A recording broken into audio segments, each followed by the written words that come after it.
আর নয় কোচিং সেন্টারের দাপট, হুঁশিয়ারি কেন্দ্রের। কোচিং সেন্টারের বিভ্রান্তিকর বিজ্ঞাপনের বিরুদ্ধে সরব কেন্দ্র। র্যাট রেস বন্ধ করতে জারি নয়া নির্দেশিকা। কি হবে মাধ্যমিক পড়ুয়াদের? ভারতে শিক্ষিত মানুষদের সঠিক মূল্যায়ন করা হয় কিনা জানা নেই, তবে শিক্ষাকে হাতিয়ার করে যে জমিয়ে ব্যবসা করা যায় তার উদাহরণ আপনার চোখের সামনেই রয়েছে। 53,000 কোটির কোচিং ইন্ডাস্ট্রি। দিনের পর দিন কোচিং সেন্টারের ওপর নির্ভরতা বাড়ছে পড়ুয়াদের। পাল্লা দিয়ে বাড়ছে প্রতিযোগিতা, যে প্রতিযোগিতায় সেরার সেরা হতে গিয়ে প্রাণ হারাচ্ছে ভারতের আগামী প্রজন্ম। ভারতে বাড়তে থাকা কোচিং সেন্টারের ডিম্যান্ড ঘিরে তৈরি হয়েছে এক বড়সড় ব্যবসা। কখনো নম্বর পাইয়ে দেওয়ার প্রতিশ্রুতি, কখনো আবার চাকরি পাইয়ে দেওয়ার গ্যারান্টি। নানান উপায়ে বিজ্ঞাপন দিয়ে থাকে কোচিং সেন্টারগুলো। আর এই বিভ্রান্তিকর বিজ্ঞাপনের জন্য ভারতীয় পড়ুয়াদের কোচিং নির্ভরতা বেড়েছে মাত্রাতিরিক্তভাবে। বেড়েছে প্রতিযোগিতা, বেড়েছে পড়ুয়াদের প্রাণহানির সংখ্যাও। সমীক্ষা বলছে শুধুমাত্র 2023 সালে কোটায় এই অসুস্থ প্রতিযোগিতার দৌড়ে সামিল হয়ে প্রাণ গিয়েছে 27 জন পড়ুয়ার। কোটা ফ্যাক্টরি, অ্যাসপিরেন্ট ইত্যাদি ওয়েব সিরিজগুলো দেখলে হয়তো এই নির্মম সত্যের কিছুটা আঁচ পাওয়া যায় যে কিভাবে সামান্য কিছু সিটের জন্য লক্ষ লক্ষ পড়ুয়ারা ছুটছে।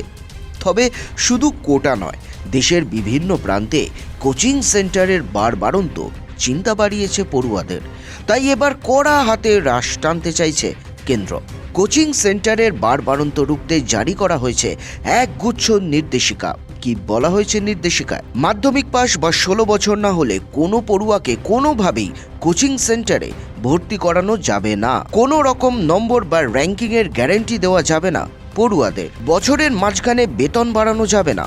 কোনো পড়ুয়া বছরের মাঝখানে কোচিং ছাড়লে তাকে 10 দিনের মধ্যে সম্পূর্ণ টাকা ফিরিয়ে দিতে হবে।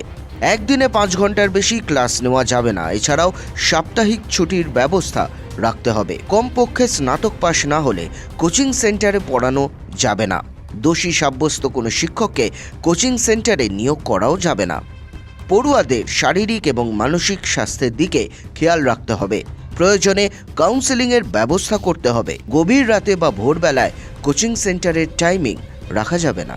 কোনো কোচিং সেন্টার সরকারি এই নির্দেশিকা না মানলে তার বিরুদ্ধে কড়া পদক্ষেপ নেবে কেন্দ্র।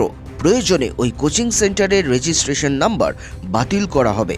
কিন্তু প্রসঙ্গ হচ্ছে, আজকের দিনে দাঁড়িয়ে কোচিং সেন্টার মানে কোনো অপশন নয়। এখন স্কুলের থেকেও বেশি ইম্পর্ট্যান্ট হয়ে দাঁড়িয়েছে কোচিং সেন্টার।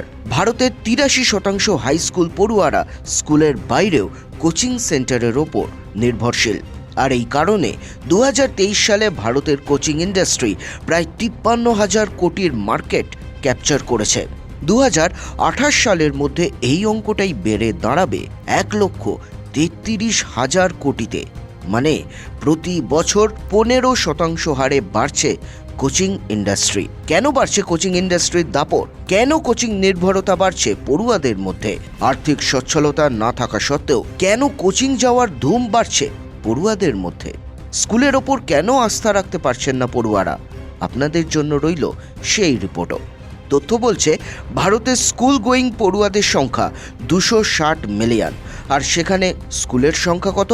মাত্র 1.4 মিলিয়ন। যোগ্য এবং পর্যাপ্ত শিক্ষকের অভাব, সঠিক ইনফ্রাস্ট্রাকচারের অভাব, আর্থিক অসচ্ছলতা এবং বাড়তে থাকা করাপশনের জন্য স্কুলের ওপর থেকে আস্থা হারাচ্ছে পড়ুয়ারা।